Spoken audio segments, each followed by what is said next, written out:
Good evening, everyone.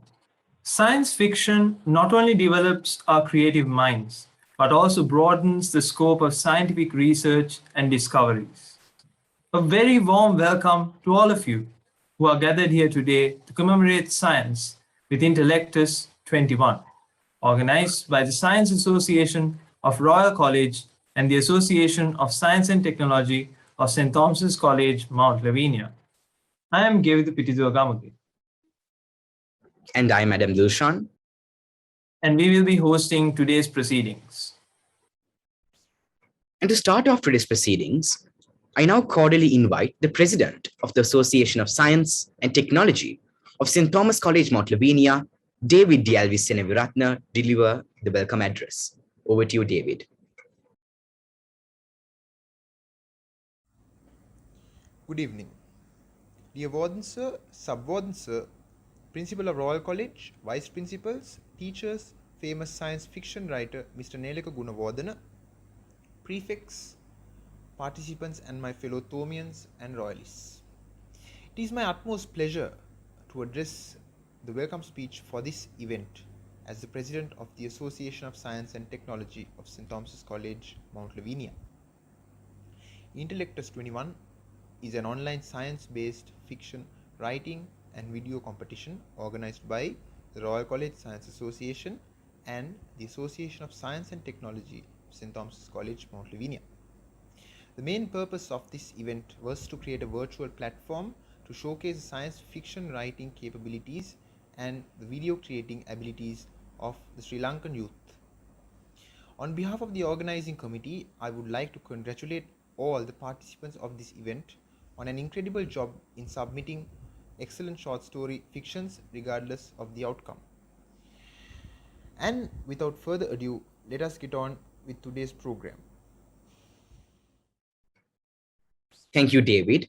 And now we have prepared a short video presentation which actually gives you all an introduction on what Intellectus 21 actually is. Please enjoy.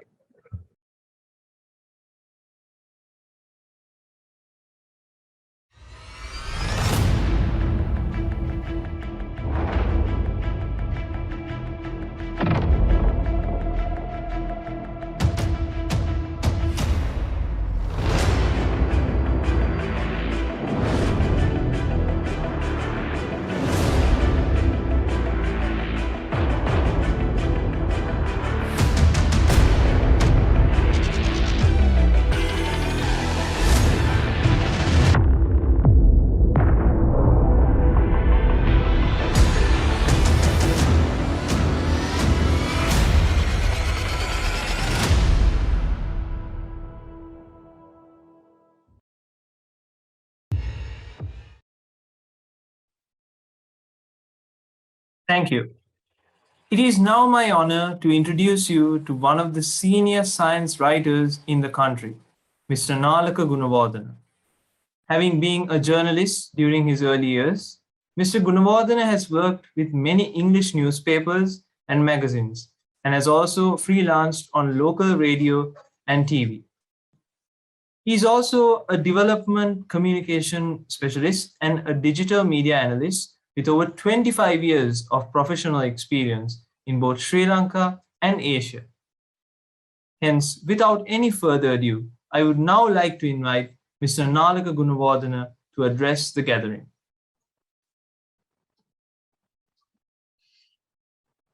Hi, good afternoon, and thank you everyone of St. Thomas's College and Royal College for inviting me and involving me in this event. I am an avid reader of science fiction, but my own writing has been mostly in the domain of science fact, writing about scientific factual content.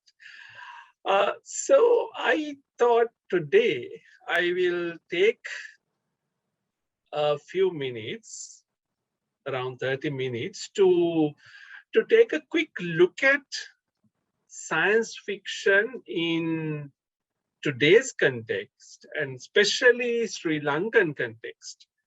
But to do that, we have to look back a little and then come back to and come back to the current moment and look around. So let me try and bring in the slides I have lined up. Let me just quickly get my screen sharing started. Okay, and is my full screen now visible? Yes, it is, sir. Okay, cool. So what I titled my talk is Spark Your Imagination with Science Fiction. Okay. So why do I talk about imagination? Because imagination is the most important element in science fiction.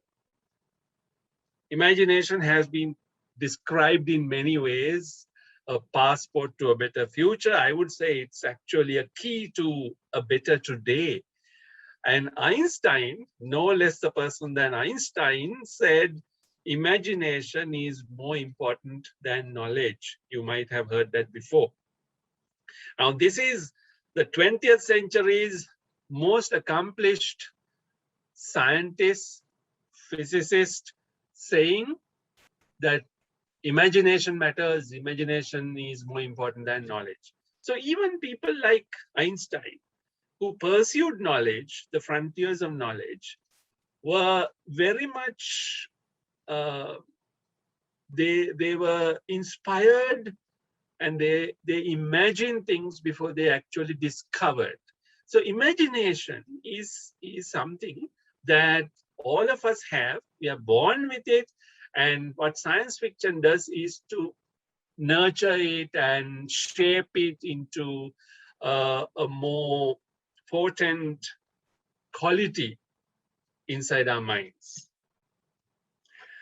Now, one easy way to spark your imagination is to ask a very simple question. What if? Now, what if can be very personal, but here we are not talking about our personal lives, but in relation to our planet, in relation to human history and the cosmos as we understand it. There are so many what if questions we can ask and try to answer it, sometimes only speculatively because the answer is not known. Sometimes multiple scenarios are possible, example about human history.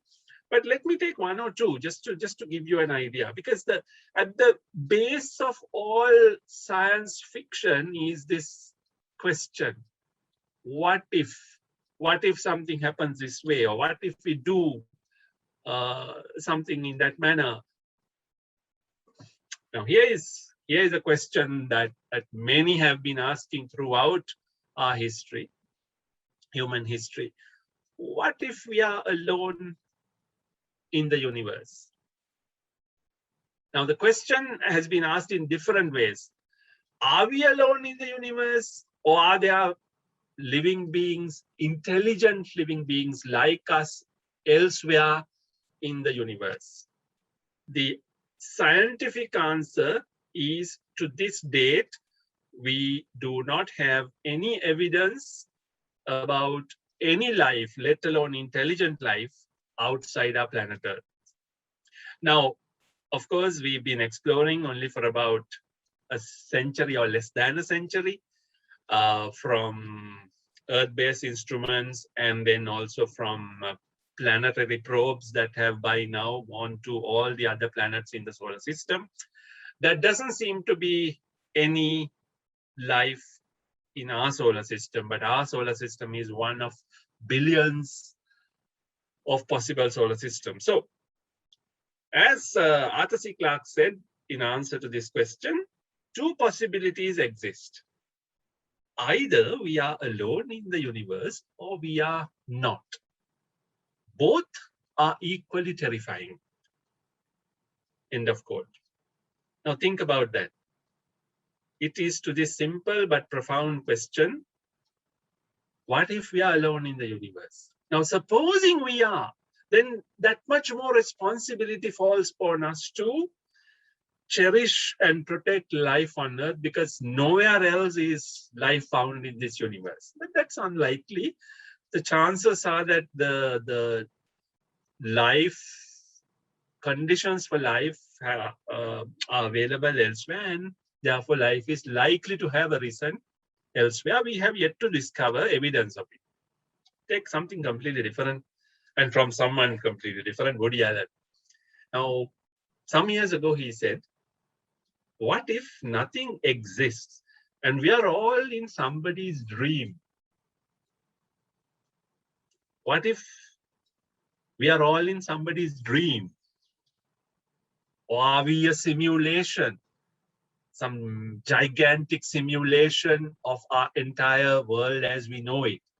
And if so, who's simulating? Then what is real?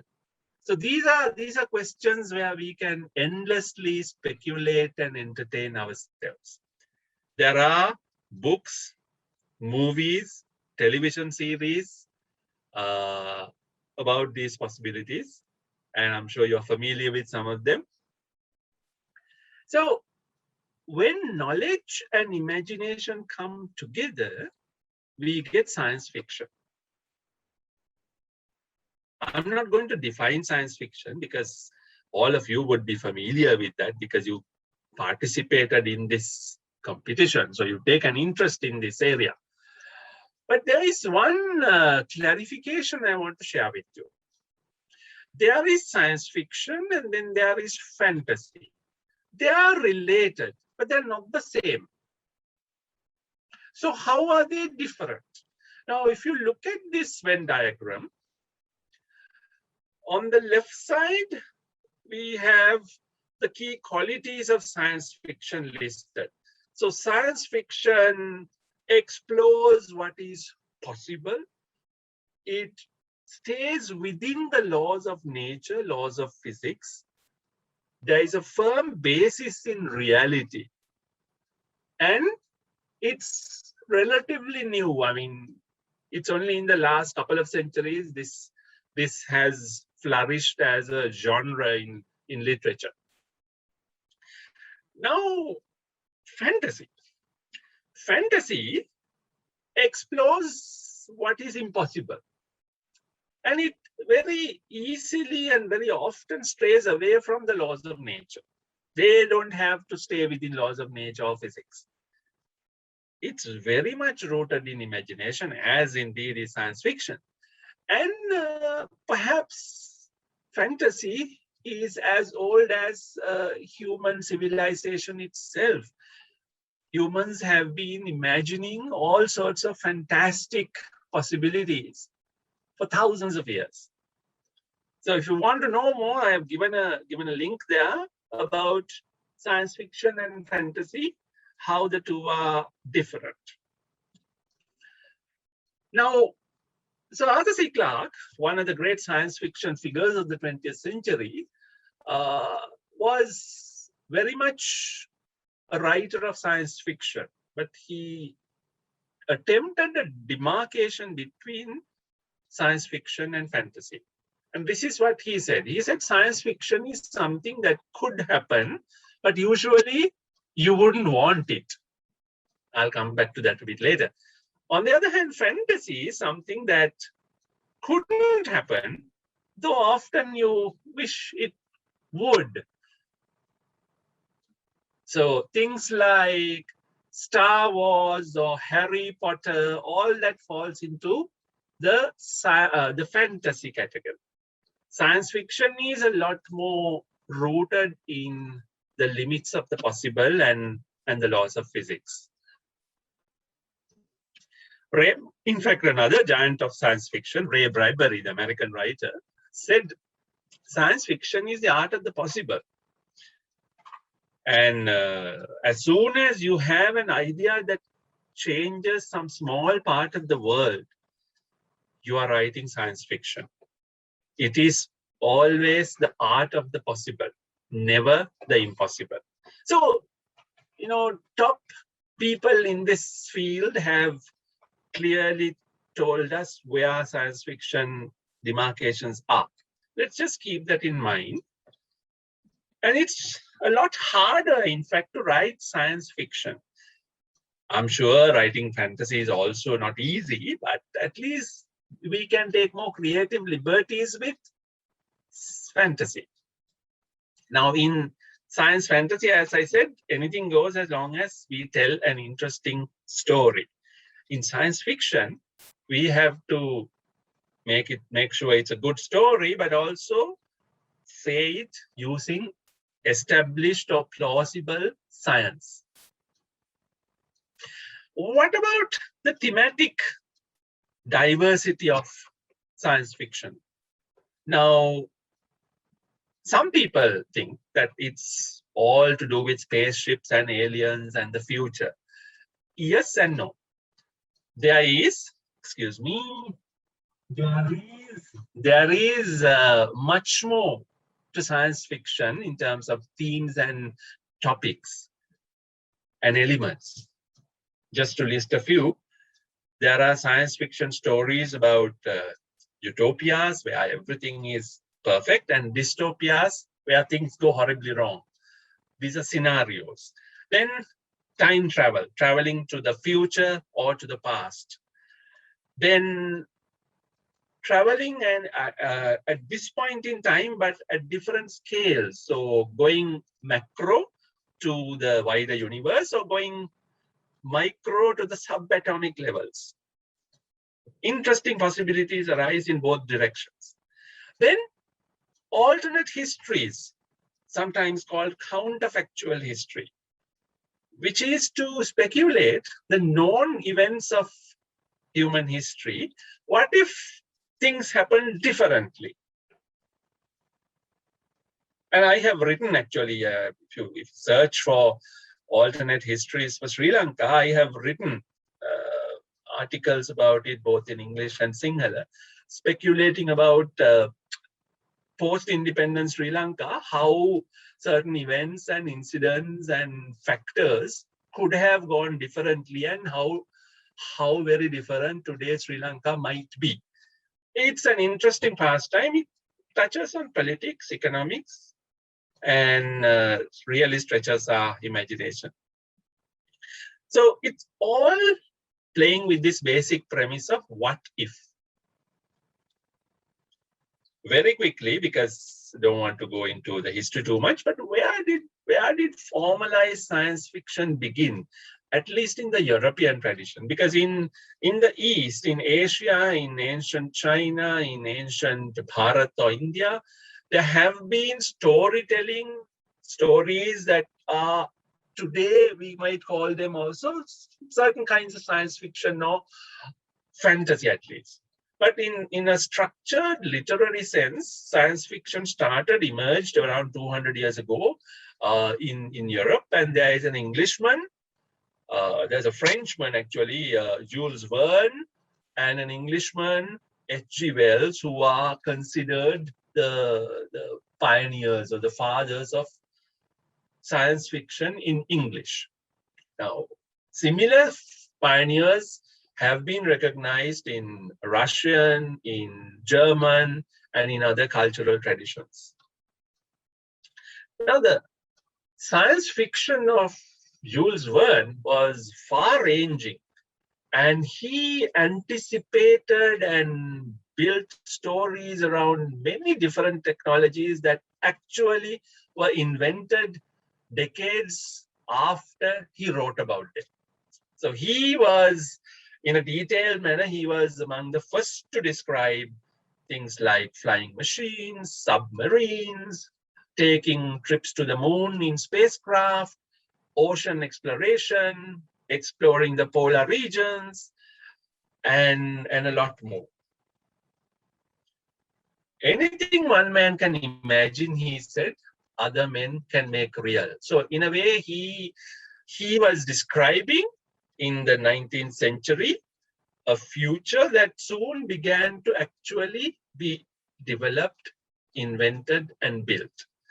A good deal of what he wrote about has come real. How did one very imaginative Frenchman foresee so much? Imagine the fantastic imagination he had. Now, it's not just writers, sometimes even artists, cartoonists who have offered us glimpses about the near or far futures. Now, I found this. This is one of my interesting, one of the most interesting cartoons I have found online. It appeared nearly 150 years ago in a British magazine called Punch, and they once a year they bring out something called the Puncher's Almanac. And for the year 1879, in that edition, they carried a cartoon, which actually is a depiction of Skype or video conferencing. I mean, not just Skype, but there are different platforms. This is just 3 years after the telephone was invented in 1876. So here we have the very recently invented telephone, just audio, basic audio, struggling to send it beyond a few miles at that time.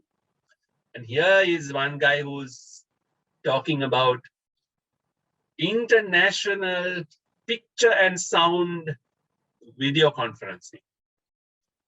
They didn't have the word video at that time, but he has imagined it. Now, what is interesting, even more interesting, is this. This cartoon shows a call being taken with picture and sound, a call being taken between the parents somewhere in England, in Willow Place, and the children who are in Ceylon. Probably a planter family. So there were many British families who came here as planters. So that conversation, which I have typed out, that's at the bottom on this cartoon, is between the real-time conversation with picture between parents in England and children, or this child called Beatrice in Ceylon. Imagine that. So well-established writers like Jules Verne and H.G. Wells actually not only wrote books, but also used to contribute stories, especially short stories, to popular magazines. And there was a whole range of what was called pulp magazines printed on cheap paper in the first half of last century. And these sparked off so much interest on different topics and themes of science fiction, some of which I have listed here.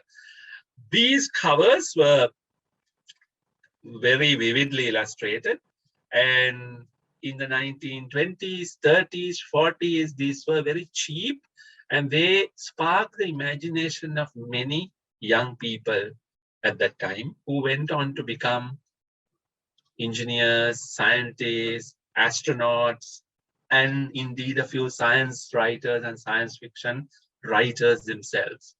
Arthur C. Clarke was one of them. Born in 1917, he grew up in rural England, and he developed an interest in science and astronomy and literature early on. And he was raised on these pulp science fiction magazines. He read them, whatever he could find, and then in time to come, he acknowledged that this is what actually sparked his imagination as a young man. I was hooked on science fiction by the fantastic tales that appeared in the pulp magazines of the early 20th century. And it was in that genre that I acquired my own writing skills, he said.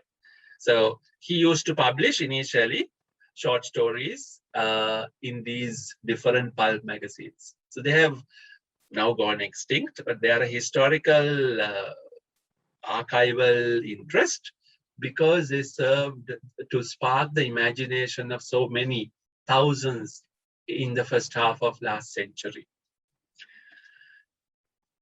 Now, staying with Clarke, why should people read science fiction? This is what Clarke said.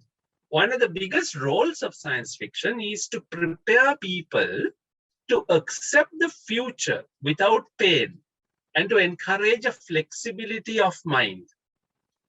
That's why he says politicians should read science fiction, not westerns or detective stories. End of quote.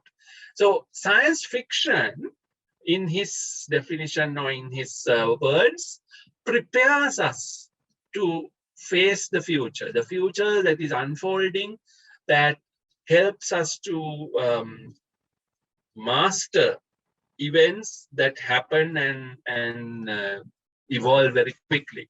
Now take space travel, for example. When Neil Armstrong stepped onto the Sea of Tranquility on the moon on that day in July 1969, Clark said, science fiction writers had already been there for 2,000 years, metaphorically, of course. That for that long, people have been speculating about going to space, traveling to space. Well before Jules Verne, there were people who dreamed about journeys to space. In fact, without imagination, without science fiction, the space programs of this world may have taken longer to actually take off and to happen. And many astronauts, as I said earlier, said they were inspired by reading science fiction. Not only that, there are some space agencies of the world that are now studying, going back to those pulp magazines I mentioned and science fiction books to see what bright ideas have been described by science fiction writers years or decades ago, which might actually be now attempted and invented for space travel. There was an interesting study 20 years ago. This is online, and I'm sharing the link. The European Space Agency did a study that looked at science fiction, not just in English, but in a number of key languages, and looked at and documented specific ideas that might be pursued for future space. Just checking time.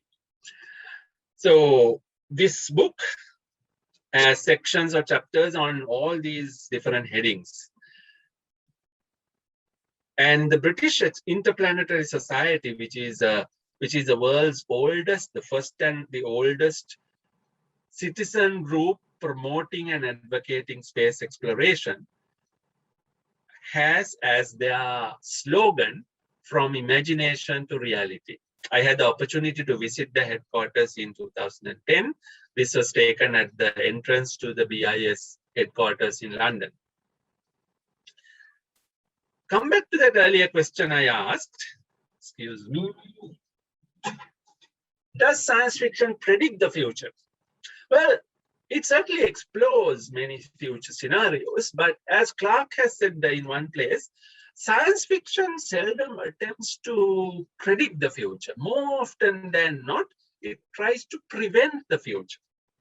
Now, what does he mean by that? Science fiction is like a warning in some cases. Some stories are cautionary tales, telling us about technologies that can be misused or abused and therefore lead to undesirable outcomes. Now, one writer who spent most of his writing career writing such tales is the American writer Philip K. Dick. Now, some of you may have read his work. He's well worth reading. He wrote 44 novels and more than 100 short stories. And in that, he has explored all sorts of dystopian scenarios, things that can go wrong, and how that could happen, about global tech corporations and authoritarian governments wielding new technologies, and so on. So even if you haven't read Philip K. Dick, maybe you've heard of his films that are adapted from his writing. Now, among the best known is Blade Runner, which has been adapted into the movies twice. Minority Report, Total Recall, twice adapted as films, and others. So again, I have given a link where you can discover more about this cautionary tales of Philip K. Dick. In the last few minutes, I want to touch on science fiction in Sri Lanka. Now, this is a a topic by itself to perhaps do a webinar sometime, but very quickly, if I were to skim this, science fiction in Sri Lanka has been mostly translations into Sinhala and perhaps into Tamil as well.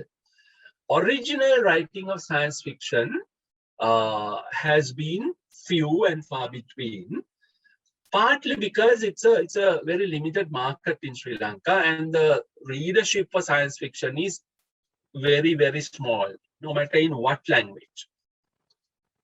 So the translations have been happening since the 1950s from English into Sinhala and possibly into Tamil too.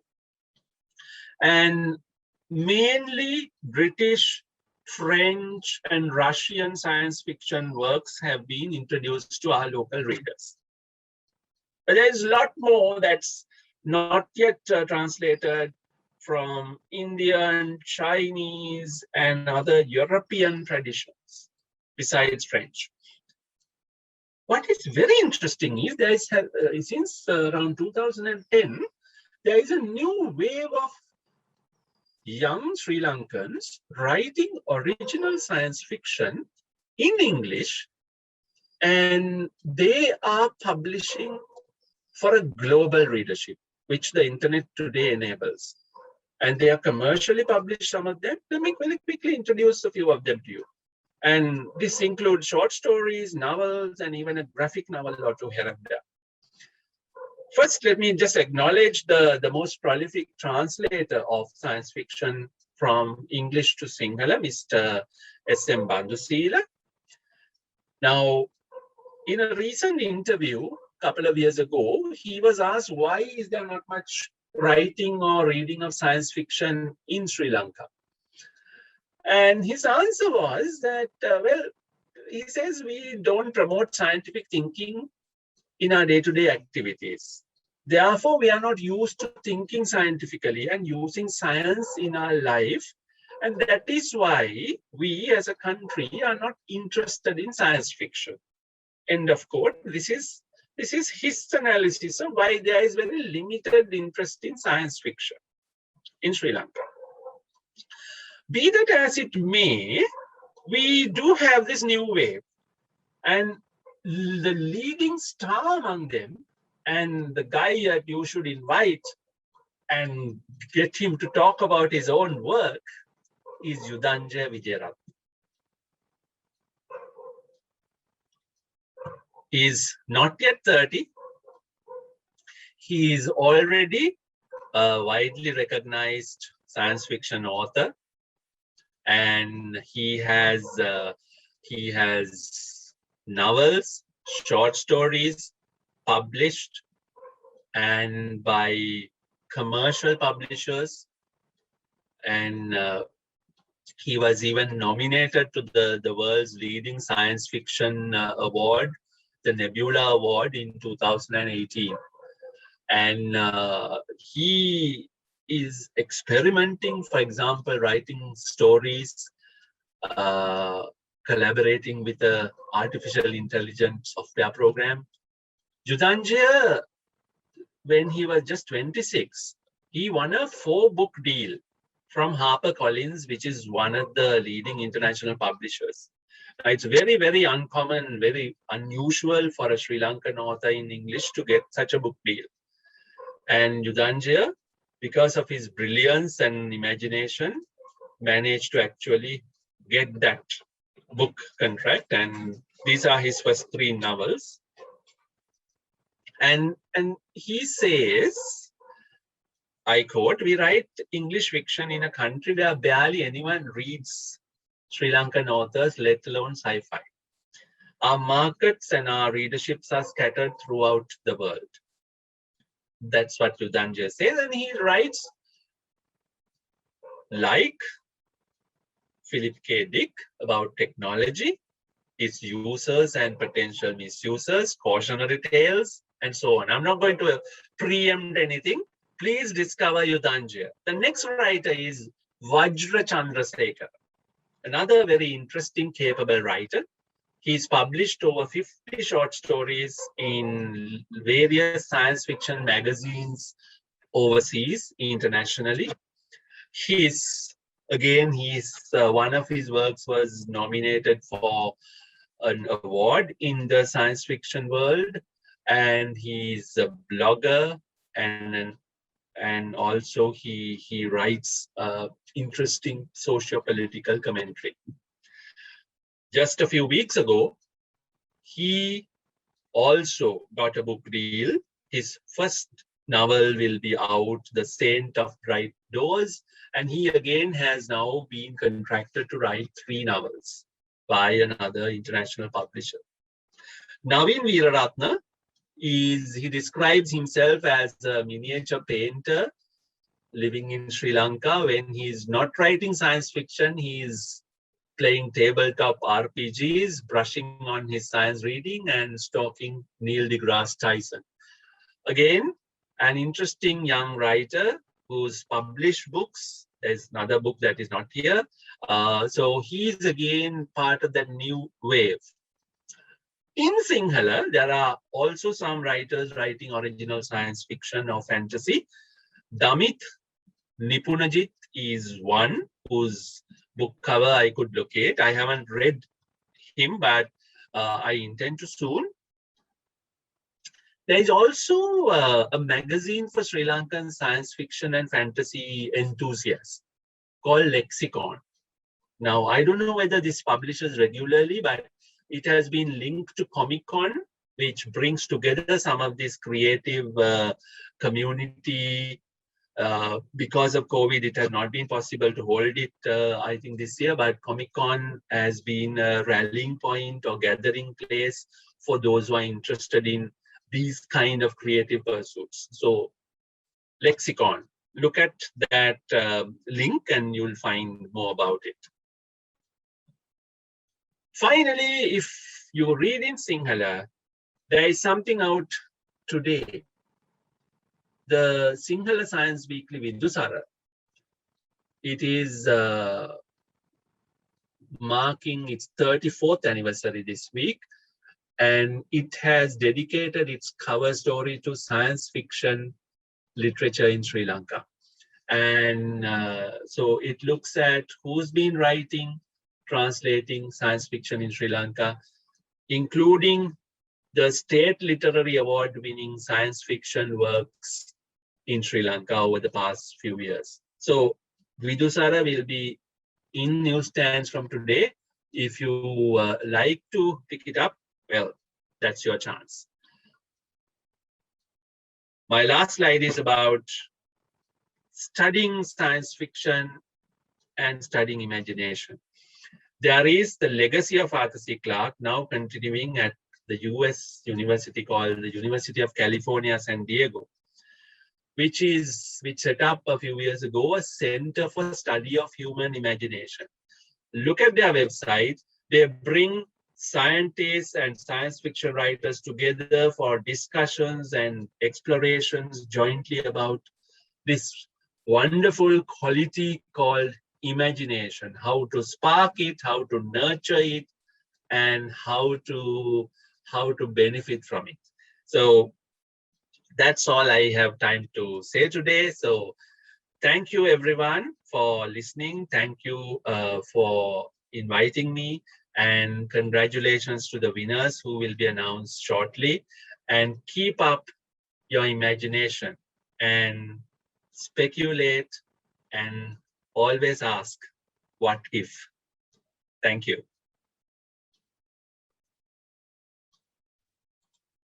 Thank you, sir, for that very detailed and inspirational address.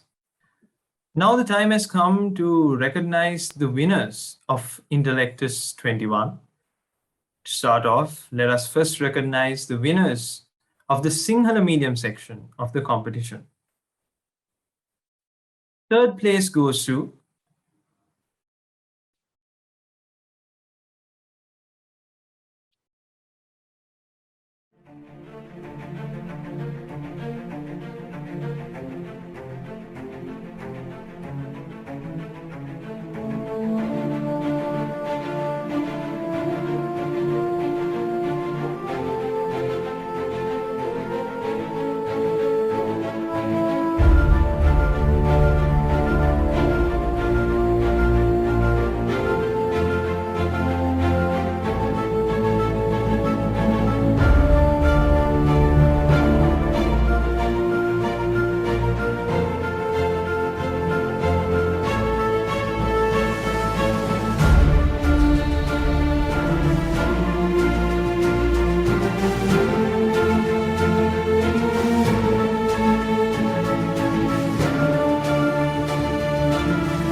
Congratulations, Visakha Vidyalaya Colombo, on coming in third place.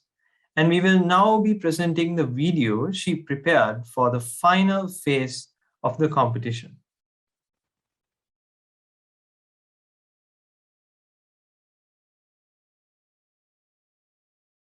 සිහින සහ විද්‍යාව.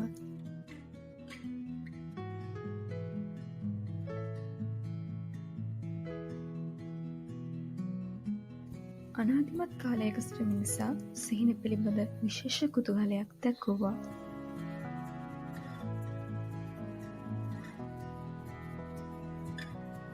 පුරාණ ඊජිප්තු චිත්‍ර, ලෝක සාහිත්‍ය මෙන්ම ආගම් හා සංස්කෘතිය ඔස්සේද සිහින මිනිසාට දැක්වූයේ සමීප සබැඳියාවක්.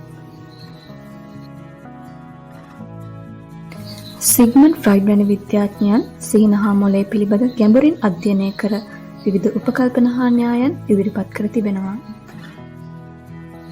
නමුත් වසර ගණනාවක අධ්‍යයනය වලින් අනතුරුව අද වන විටත් සිහින හා ඒ ආශ්‍රිත විද්‍යාව පිළිබඳ ඉතිරිව ඇත්තේ සම්පූර්ණයෙන්ම නිවැරදි පිළිතුරක් නොලද ප්‍රශ්නාර්ථයකි.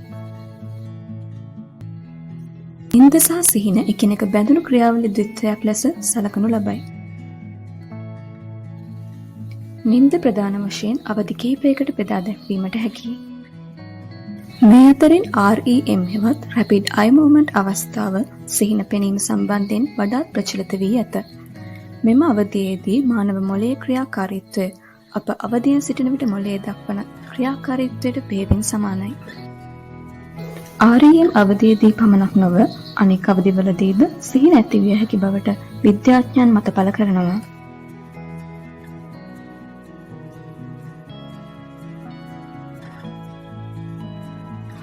මෙම අවස්ථාවේ සිදුවන කායික වෙනස්කම් කිහිපයක් ලෙස පේශි ක්‍රියාකාරීත්වය අඩාල වීම, ඇසේ කණිනිකාව සංකෝචනය වීම සහ දේහ උෂ්ණත්වය යමන හැකියාව දුර්වල වීම දැක්විය හැකියි.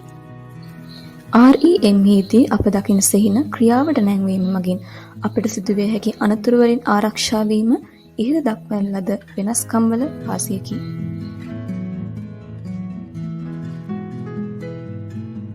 සිහින ඇතිවිය හැකි ආකාරය ඒවායේ වාසි අවාසි පිළිබඳ පැහැදිලි කරන න්‍යායන් රාශියක් මේ වන විට ඉදිරිපත් වී ඇත. ඉන් කිහිපයක් ලෙස activation synthesis theory සහ threat simulation theory දැක්වීමට හැකියි.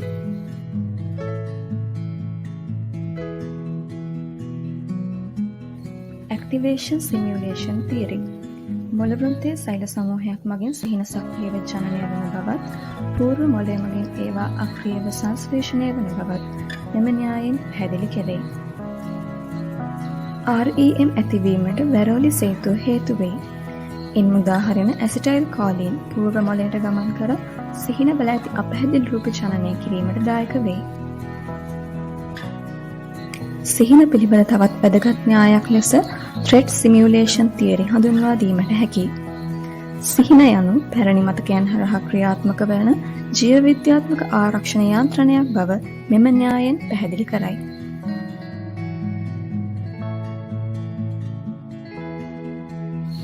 තර්ජනාත්මක සිදුවීම් නැවත නැවත අනුකරණය කරමින් අනතුරු දැක්වීමට ඇති හැකියාව සිහින සතු විශේෂ ලක්ෂණයකි. සිහින පිළිබඳ අධ්‍යයනය කිරීම තරමක අසීරු කටයුත්තක් වන්නේ ඇයි? මේ පිළිබඳ දැනට ලබාගත හැකි ප්‍රායෝගික විද්‍යාත්මක නිරීක්ෂණය වන්නේ සිහින දකින්නා විසින් ඉදිරිපත් කරන වාචික ප්‍රකාශයයි. සිහින අමතක වීම සහ වාචික වන නිවැරදි ප්‍රකාශ නොවීම යන දෝෂ සිහින අධ්‍යයනයට ඇති ප්‍රධාන බාධා ද්විත්වයකි. කුඩා දරුවන් මානව කලල මෙන්ම වෙනත් සතුන්ගේ සිහින පිළිබඳව නිවැරදිව අධ්‍යයනය කිරීමට නොහැකි වීමට ප්‍රධාන හේතුව ලෙසත් මෙම වාචික බාධාව හඳුනාගෙන ඇත. සිහින පිළිබඳ අධ්‍යයනය කිරීමට අප අවධානය යොමු කළ යුත්තේ ඇයි? ඒ ප්‍රායෝගික ජීවිතයේ ඉතා සමීප අත්දැකීමක් වීමත් ඕනෑම අයෙකු සිහින පිළිබඳ කුතුහලයක් දැක්වීමත් මේ සඳහා ප්‍රධාන හේතු දෙකක් ලෙස දැක්විය හැකිය. මානසික සෞඛ්‍ය ගැටලු හඳුනා ගැනීමට චිකිත්සක ක්‍රමයක් ලෙසද සිහින භාවිතා කළ හැකිය. සිහින මොළය සහ ස්නායු පද්ධතිය ඇසුරෙන් ප්‍රයෝජන ලබා ගන්නා අනාගත ලෝකයක් පිළිබඳව නිද්‍රා විද්‍යා ප්‍රබන්ධය තුළ මම ඉදිරිපත් කළෙමි. එලෙසම සීමාවක් නොමැතිව දියුණු වන විද්‍යාවේ අනුභවයෙන් අනාගතයේ දිනක සිහින ලෝකයේ ජය ගැනීමටද මිනිසාට හැකියාව ලැබෙනු ඇත.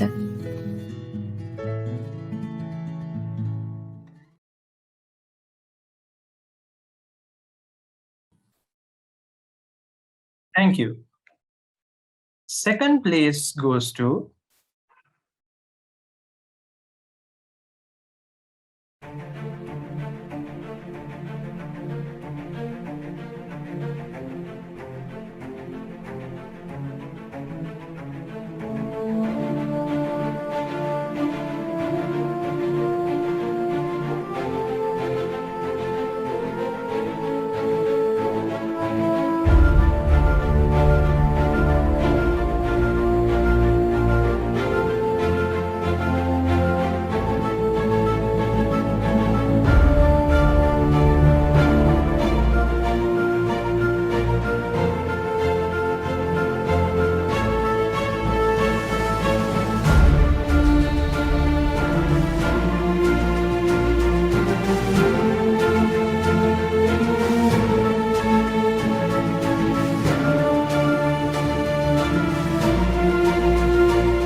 Congratulations, St. Joseph Vaz College, Vinnapur, on coming second place.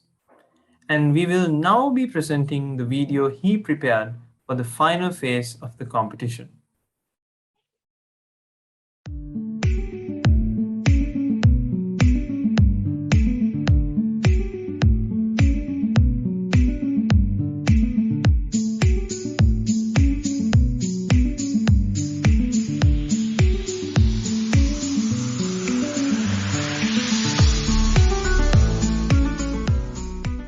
ආයුබෝවන් මම වෙන්නප්පුව ශාන්ත ජෝසප් විද්‍යාලයේ ඉගෙනීම ලබන විශාල කේෂක ප්‍රනාන්දු. මම අද කතා කරන්නේ කොළඹ රාජකීය විද්‍යාලයේ විද්‍යා සංගමය හා ගාතිස්ස ශාන්ත තෝමස් විද්‍යාලයේ විද්‍යා හා තාක්ෂණ සංසදයේ එක්ව සංවිධානය කරන ලද අන්තර් පාඨශාලීය විද්‍යා ප්‍රබන්ධ රචනා හා වීඩියෝ නිර්මාණය කිරීමේ තරඟාවලියට මා විසින් ඉදිරිපත් කරන ලද ඉතිහාසයේ පොත නම් විද්‍යා ප්‍රබන්ධය පිළිබඳ විස්තර කිරීම. මුලින්ම මම කියන්න ඕන මම මේ පොත ලියද්දී ප්‍රධාන වශයෙන්ම පාදක කරගත්තේ මේ කාලේ වැඩිපුරම කතා වන මාතෘකාවක් වන අඟහරු ග්‍රහයා මත පෘථිවිය මෙන් ජනාවාසී ඉදිරිය කියන සංකල්පය. මට ඕන වුණා මගේ පොත හරහා කියන්න අඟහරු ග්‍රහය විතරක් නෙමෙයි තවත් ග්‍රහලෝකවලත් අපිට ජනාවාසී ඉදි කරන්න පුළුවන්. මොකද අපේ සෞර ග්‍රහ මණ්ඩලය වගේ තව සෞර ග්‍රහ මණ්ඩල රාශියක් මේ විශ්වය පුරාම තියෙනවා. ඉතින් අපිට අඟහරු ග්‍රහලෝකයේ වගේ හෝ ඊට වඩා හොඳ ජීවිතයට සුදුසු ග්‍රහලෝකයක් හොයාගන්න ලොකු අවස්ථාවක් තියෙනවා. අපිට වෙනත් ග්‍රහලෝකයක් වෙතට යාමට යම් හේතුවක් අවශ්‍ය වෙනවා. එය බොහෝ දුරට පෘථිවිය ඇති වෙන ගැටලුවක් වෙන්න පුළුවන්. අපි දැනටමත් එම ගැටලුව නිර්මාණය කරගෙන යනවා. අපිට ඉතිරි වෙලා තියෙන පෘථිවියෙන් 3න් 1ක් පමණ මේ කුඩා භූමි ප්‍රමාණය ටිකෙන් ටික විනාශ කරගෙන යනවා. ඉතින් මේ විදිහට ගියොත් අනිවාර්යයෙන්ම කවදාම හෝ දවසක ජීවත් වෙන මිනිසුන් ප්‍රමාණයට ප්‍රමාණවත් වෙන පරිදි පෘථිවිය ජීවත් වීමට සුදුසු භූමි ප්‍රමාණයක් ඉතිරිවන්නේ නැහැ. මම මගේ පොත තුලත් වෙනත් ග්‍රහලෝකයක ජනාවාස ඉදිකිරීමට හේතුව ලෙස ගන්නේ මේ හේතුව. ඊළඟට අපි කතා කළ යුතු දෙයක් තමයි කොහොමද වෙනත් ග්‍රහලෝකයක් හොයාගන්නේ කියන එක. සහ ඒකට අපිට අවශ්‍ය වෙන්නේ මොන වගේ තාක්ෂණයක්ද කියන එක. මම මාගේ විද්‍යා ප්‍රබන්ධය තුළ ඒ ඉතා කෙටියෙන් විස්තර කරලා තියෙනවා. මම ආලෝකයේ වේගයට සමාන වේගයෙන් ගමන් කළ හැකි අති නවීන යානා සහ ටෙලිපෝට් තාක්ෂණය කියන තාක්ෂණයන් තමයි එතනදී පෙන්වලා දීලා තියෙන්නේ. ආලෝකයේ වේගයට සමාන වේගයෙන් ගමන් කළ හැකි අති නවීන යානා කියන්නේ පැයට සැතපුම් 670 මිලියන 6,16,629ක වේගයෙන් යන්න පුළුවන් යානා කියනවා. ටෙලිපෝට් තාක්ෂණය කියන්නේ එක තැනක ඉඳලා තවත් තැනකට කිසියම් දෙයක් හෝ ශක්තියක් පරිවහනය කරන්න පුළුවන් තාක්ෂණයක්. ඒ නිසා තමයි මම වෙනත් ග්‍රහලෝකයක් සෙවීමට මෙම තාක්ෂණයන් දෙක අභ්‍යවකාශ විද්‍යාඥයන් විසින් පාවිච්චි කරලා යනුවෙන් දීලා තියෙනවා. ග්‍රහලෝකයක් සොයාගත් පමණින් එහි ජනාවාසයක් ඉදි කරන්න බැහැ. එම ග්‍රහලෝකයේ මිනිසාට ජීවත් වීමට සුදුසු වාතාවරණයක් අවශ්‍යයි. මම පාවිච්චි කරපු විවාන්තය කියන ග්‍රහලෝකයේ ඒ සියල්ල තියෙනවා. මොකද මට අවශ්‍ය වෙලා තිබේ අප සෞර ග්‍රහ මණ්ඩලයෙන් එපිට තවත් ජීවයට සුසු ග්‍රහලෝකයක් තියෙන්න පුළුවන් කියන එක කියන්නේ. ජනාවාසයක් ඉදිකරගත්තාට පසුව මිනිසා එම ග්‍රහලෝකය තුළ ජීවත් විය යුතුයි. ඔවුන් දියුණු තාක්ෂණය හා රොබෝවරුන්ගේ සහය ඇතිව සාර්ථක ලෙස එම ජනාවාසය තුළ ජීවත් වීමට සමත් වූ බව මම මෙම පොත තුළ සඳහන් කරලා තියෙනවා. අවසානයේ මිනිසා පෘථිවියේදී අහිමි කරගත් සියල්ල නව ග්‍රහලෝකය තුළ ප්‍රතිස්ථාපනය කරගන්න. නමුත් මම අවසාන වශයෙන් කිව යුතුයි අපි දැනට ජීවත් වෙන මෙම පෘථිවිය ආරක්ෂා කර ගැනීමට අපට තවමත් අවස්ථාවක් තිබෙන බව. එසේ පෘථිවිය ආරක්ෂා කරගත්තොත් අපට වෙනත් ග්‍රහලෝකයක් සොයා යාමට අවශ්‍යතාවයක් නොවේ.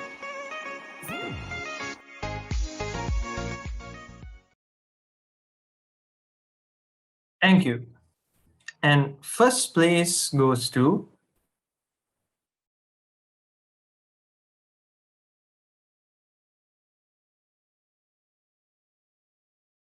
ඉදුල විශ්ව භාෂා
Congratulations, Richmond College girl, on coming first place.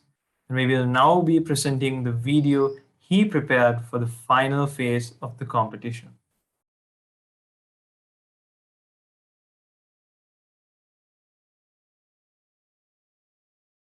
ඉදුල විශ්ව භාෂා කෘතියේ කතුවරයා වශයෙන් ඔබ ඔබේ කෘතියේ සම්බන්ධ දල අදහස කුමක්ද? ඔව් මෙම කෘතියට පාදක වෙන්නේ විද්‍යාඥයින් පිරිසක් අඟහරුවර කරන මෙහෙයුමක්. ඉතින් මේ කතාවේ ප්‍රධාන චරිතය තමයි කිරන්. ඔහු ගණිතඥයෙක්. ඉතින් මේ මෙහෙයුමේදී කිරන් බලාපොරොත්තු නොවූ ලෙස ඔහුට සොයා ගැනීමට හැකි වූයේ වසර 150ක් පුරාවට සාර්ථක විසඳුමක් ලබා ගැනීමට නොහැකි වූ ගණිතමය සංකල්පයකට නිවැරදි සාධනය. ඉතින් මේ සොයා ගැනීමත් සමග ලෝකයේ මොන වගේ වෙනස් වීමක් ඇතිවේද සහ වෙනත් පිටස්තර බුද්ධිමත් ජීවීන් වර්ගයක් මනුෂ්‍ය වර්ගයාගේ බුද්ධි මට්ටම ගැන මොන වගේ අදහසක් ලබා ගනීවිද කියන එක තමයි මේ කෘතිය මගින් මට අදහස් කරන්න අවශ්‍ය වුණේ. එතකොට නිදුල ඔබගේ කෘතියෙන් ඔබ ඉස්මතු කරන විද්‍යාත්මක න්‍යාය කුමක්ද? ඔව් මම ඔබට සරල ප්‍රශ්නයක් යොමු කරොත් ඒක පිළිබඳව අපිට දවසක අනාගතයේ බුද්ධිමත් ජීවීන් වර්ගයක් අපට හම්බුණොත් ඔබ හිතනවාද අපි මේ භාවිතා කරන භාෂාව ඔවුන් සමග සංනිවේදනයට යොදා ගැනීම ප්‍රායෝගික වේවි කියලා? මම නම් හිතන්නේ ඒක එච්චර ප්‍රායෝගික දෙයක් වෙයි කියලා. මොකද අපට සහ ඔවුන්ට ඒක පොදු ක්‍රමයක් නොවන නිසා. ඉතින් මම හිතනවා මේකට වෙනත් බුද්ධිමත් ජීවියෙක් සමග ගනුදෙනු කරන්න අපට පොදු ක්‍රමයක් අවශ්‍යයි. ඉතින් මේකට මම දෙන විසඳුම තමයි ගණිතය. ඉතින් මේ ගණිතය කියන එක විශ්වයේ හැමතැනටම පොදුයි. ඉතින් ඒක නිසා අපිට මේක භාවිතා කරන්න පුළුවන් වෙනත් ජීවියෙක් සමග ගනුදෙනු කරන්න. අපි ඒක උදාහරණයක් ඇසුරෙන් පැහැදිලි කරගත්තොත් අපිට ගන්න පුළුවන් ත්‍රිකෝණය කියන. ත්‍රිකෝණය කියන්නේ පාද 3කින් සමන්විත සංවෘත හැඩතල. ඉතින් මේක අපිටත් පොදුයි. ඒ වගේම ආලෝක වසර ගණනාවක් එහයින් සිටින තවත් බුද්ධිමත් ජීවියෙකුටත් මේ හැඩතලය එකයි. අපි සහ ඒ බුද්ධිමත් ජීවීන් ඒකට භාවිතා කරන නම වෙනස් වෙන්න පුළුවන්. ඒත් ඒකේ තියෙන ගණිතමය සංකල්පය විශ්වයේ කොතනටත් එකයි. ඉතින් මේ පොදුතාවත් එක්ක අපිට වෙනත් බුද්ධිමත් ජීවියෙක් සමග අපේ අදහස් හුවමාරු කර ගැනීමට අපට ගණිතය ඇසුරෙන් පොදු ක්‍රමයක් හදාගන්න පුළුවන්.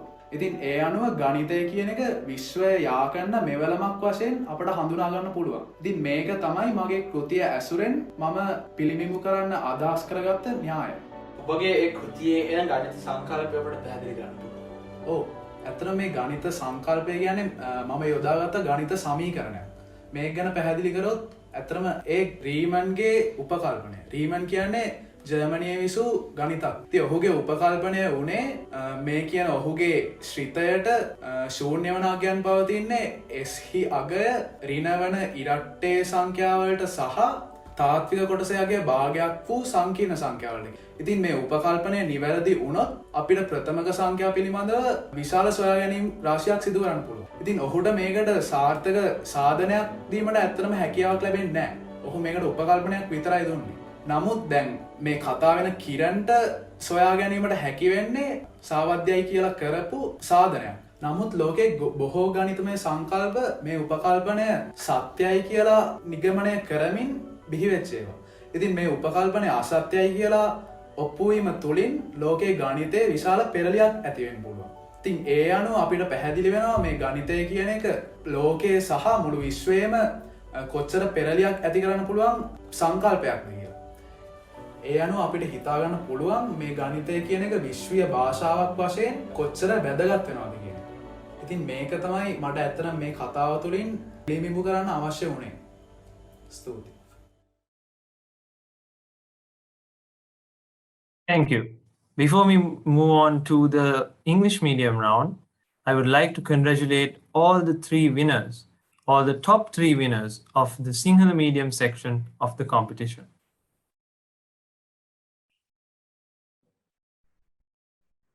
Thank you. And now we have the winners of the English medium section of this competition. In third place, we have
Congratulations, Maliyadeva College, Kurunegala, on coming in third place.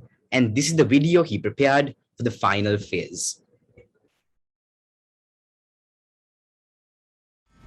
I am Lojit Herath from Maliyadeva College. When it's come to my fiction, it's the year 2030. The world has changed a lot. The COVID-19 pandemic is been over few years ago because of the newly invented Russian nanotech vaccine. But it was crucial to Europeans because of the side effects. And they started a war with Russia and launched a nuclear attack. For the revenge, Russia made a new virus from changing the genetic codes of COVID-19, and it was named as TITSA. It wiped out the whole European population. Meanwhile, China started the World War III by firing gravitational weapons to Taiwan and US territories. The world has destroyed by a nuclear war. Meanwhile, a team consists of a professor and technically developed Russian soldier were searching the bunker where the cure of TITSA virus was kept. They finally found the bunker near to the Novosibirsk after 4 years. After that, government ordered them to destroy it. That was able to make a curiosity in the team. They searched the bunker and finally found their key to their last hope, the Gate of Multiverse. This project has been going on since 1950s according to the evidences they found. Anyhow, they just went to a parallel world which was never outbreak a virus or a war. Do you think this is the only universe that exists? No, there's a multiverse. The concept of infinite worlds is a very old idea discussed in the philosophy, religions, and myths. The multiverse is a hypothetical group of multiple universes. Together, these universes comprises everything that exists in the eternity of space, time, matter, and energy. With the multiverse, where there could be a pockets of universes that are expanding with no knowledge of any other pockets of the universes. These are essentially independent universes from one to another, and never the twain will meet.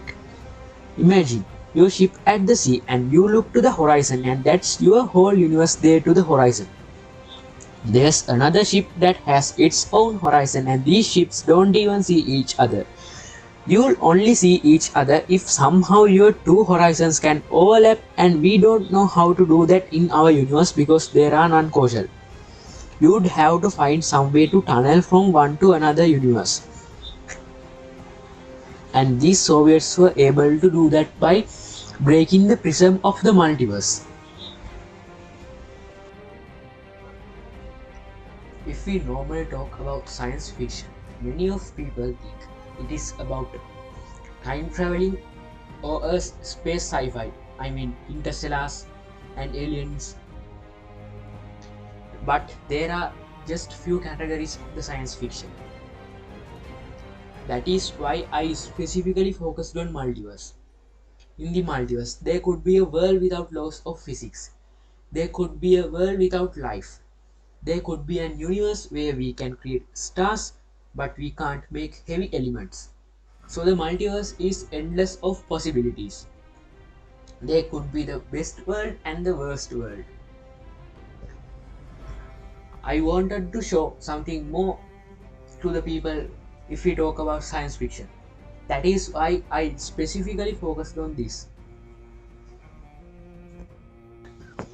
In a reader's perspective, I see using of this multiverse theory is the game-changing point of this story, because this is a broken world and there's no way to fix it. We can't change the future by changing past, or we can't launch an interstellar mission to find a new planet to live in a situation like that. So, as we all can see, multiverse theory made this story better.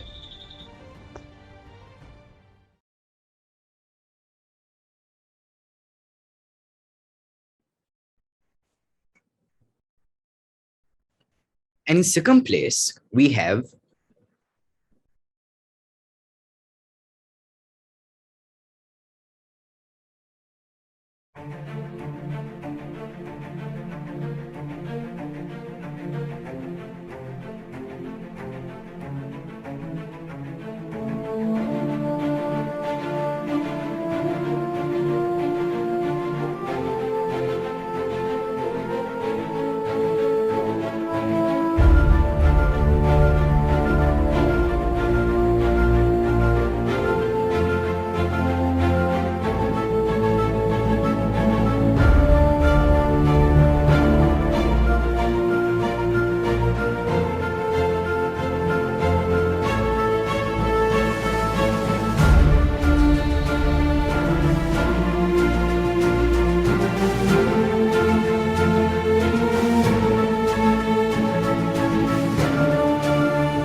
congratulations Museus College Kalamusavan on coming in second place.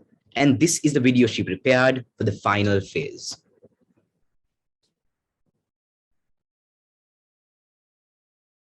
Chaos of the Non-Infinity by Tyasha Samradivakara, Museus College. In the year 2000, the Clay Mathematics Institute stated the 7 unsolved problems in mathematics as the Millennium Prize problems. The problems include Poincare conjecture, Birch and Swinnerton Dyer conjecture, Hodge conjecture, P versus NP, Navier-Stokes equation, and Riemann hypothesis, Yang-Mills existence, and mass gap. A correct solution to any of the problems results in a cash prize of $1 million awarded by the Institute to the discoverers. In the new era, all the Millennium Prize problems were solved by just one theory, called the theory of natural occurrence, by one such 19-year-old prodigy, Leah Augustine, having 4 PhDs in mathematics, chemistry, physics, and biology. And with her vast knowledge, she applied mathematics resulting to the non-infinite equation. Although this theory was discovered by scientists at an early age, after the realization that it could lead to massive chaos, these scientists were sworn to secrecy by never revealing it to the outside world. But why? The equation is derived in a way that infinity and zero will never be an answer. This meant it could predict the outcome of any given situation with just 2 variables related to the origin of the event. Leah's findings became an asset not only to science but also for crime investigation world peace. For her great effort, Leah even received high praise worldwide. Newton's third law of motion states that every action has its equal and opposite reaction. As the crime rates were decreasing drastically and peaceful society was created, society became more and more robotic. Even though citizens didn't have any authority over the equation and predict their fate, the government made every decision for them according to what suits them most. From the education they get to the job role they should take on, were all predetermined at the time of a person's birth. Democracy, feminism, activism soon lost their part in society as there was no need to fight against it anymore. But things started taking a turn when an unexpected nuclear attack nearly destroys half of Asia, something that no one predicted through the so-called equation. What's most surreal is that the culprit was not to be found, as all bad influences were wiped off of existence. The most bizarre thing that the equation was only known by world's best intelligence service and the higher uppers of the scientific field. The diplomatic earth suddenly turned into chaos, and humans started rebelling against each other. Leah was kept under the protection of intelligence, as she was the most targeted person for the incident. In search for the root cause, Leah desperately works on a math problem over and over again with the variables from the attack. And to her surprise, the only conclusion was that it was not a human activity. In this era where everything depended on science and life form away from Earth had been dismissed multiple times, Leah became more frustrated. Her partner Noella Harris, a young astrophysicist, and her decide to focus on what inspired Leah in the first place. They got together and find the handwritten notes Leah found when she was in university 2 years ago. When analyzing the notes, she realized that the notes actually have hidden messages when read upside down. While decoding, she notices that these notes were actually written by the scientists of the early age who initially postulated the theory of natural occurrence. They decoded a location, and the two of them decide to secretly exit the safe house. And to their surprise, the unexpected was waiting for them.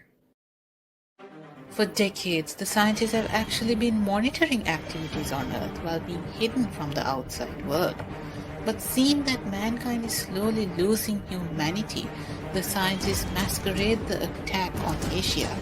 Since their existence was unknown, Leah's variables were invalid, resulting in them to have never predicted the incident.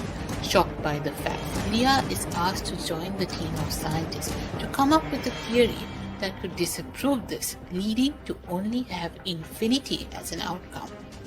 Leah decides to join the team out of guilt of what her foundings have turned out, but under the condition that she would erase herself from science after the new theory is found to avoid further catastrophe to planet Earth.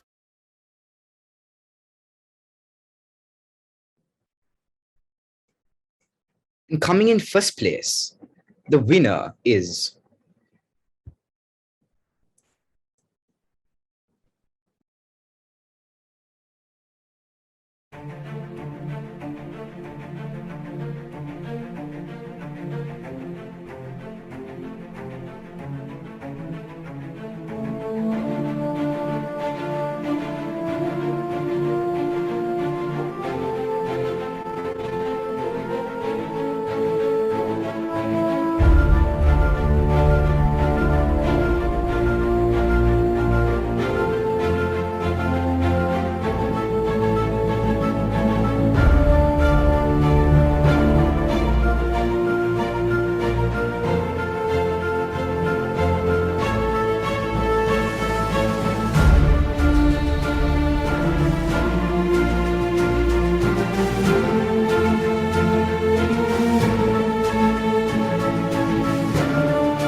Congratulations, Richmond College Gall, on coming in first place.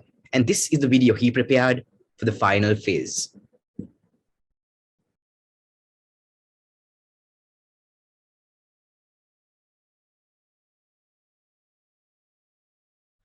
So Dehan, as the writer of the story Recall, can you give us a little overview of the story? So Arthur Benjamin, the main character of the story, when he's fed up of his own life, he decides to experience this newly introduced technology recall, where you get to visit your past and live that moment with the same sensations you have been feeling at the moment. So what you're saying is he gets to relive his past? Exactly. But unfortunately for Arthur Benjamin, due to a machinery error, what he sees is actually his future, not the past, which he doesn't like. So he thinks to commit suicide, but eventually ends up in the future he had already seen. Can you elaborate on the scientific theories that you implemented in the story? Yes, what my main theory is eternalism. So what we normally think is that past is made, present is being made, and future is about to be made. That's presentism. But eternalism suggests some other way.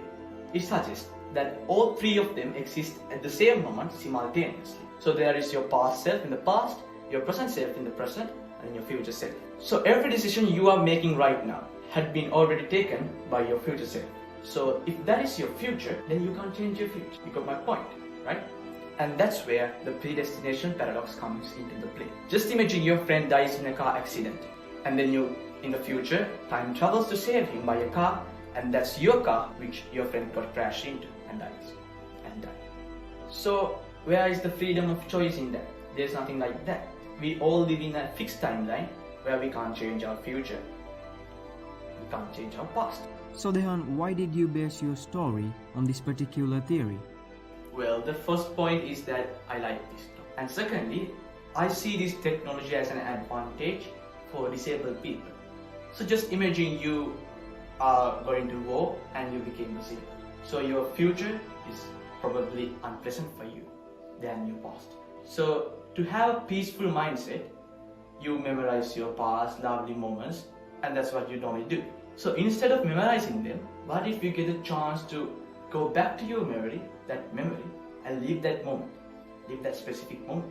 So that's where recall technology is important for you. For that, I think all of you have seen those ECT machines in the hospitals, where they use this technology to send some electrical simulations to your brain and navigate your brain. So by modification, I think we can improve this technology into something more. I think we can improve into something like we can pick a specific memory from your brain and then letting you to live. Have you ever heard about deja vu?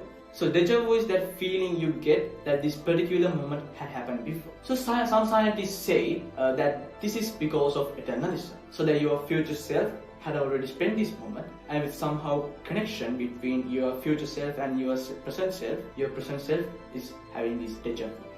So this might be a proof for eternalism. So that's my elaboration on the theory I implemented on my short story Recall. Thank you.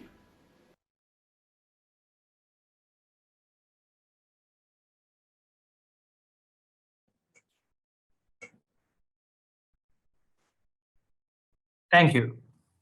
Now I invite the chairman of the Science Association of Royal College Colombo, Lakindu Veerasinghe, to propose the vote of thanks.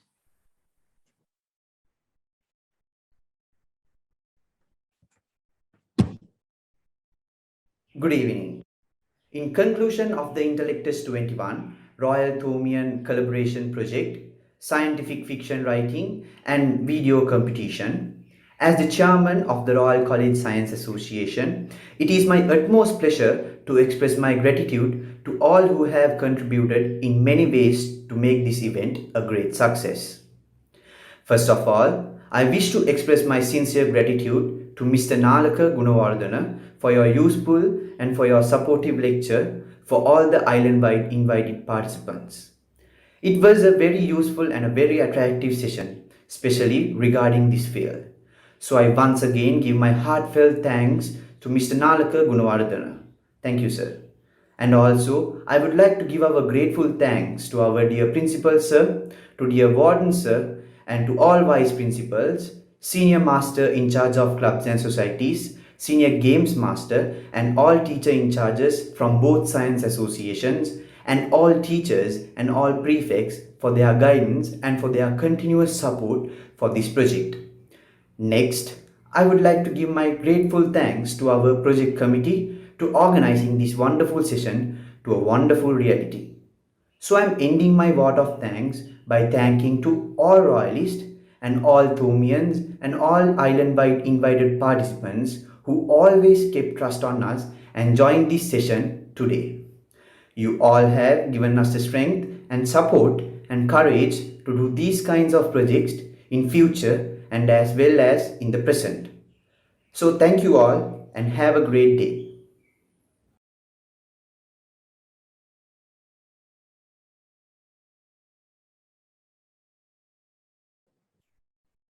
Thank you, Lakindu. And that concludes today's proceedings. Thank you everyone for joining and have a nice evening.